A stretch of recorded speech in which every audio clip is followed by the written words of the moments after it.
Quick updates tayo mga chong.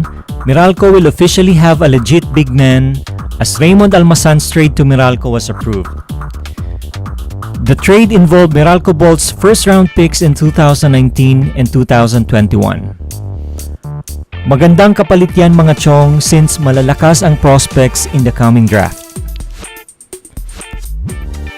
Si Alamazan nga mga chong ang third pick overall ng Rain or Shine noong 2013 and since then, masasabi natin na nag-blossom na rin ang career niya. Nakapaglaro na rin si Alamazan sa Gilas Pilipinas team. There were a lot of speculations last year na nagkaroon daw ng feud si Alamazan and Coach Kaloy Garcia after mag-awol ito sa practice. But let bygones be bygones. I think the trade is beneficial for both parties. Walang big man currently ang Meralco, while Rain or Shine will bolster its lineup in the coming rookie draft.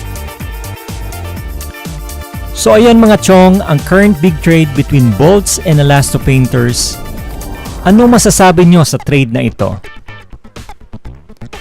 Is it equal for both teams? I-komento nyo ito mga chong, and please like or dislike this video. And don't forget to subscribe to see more videos like this. Thank you.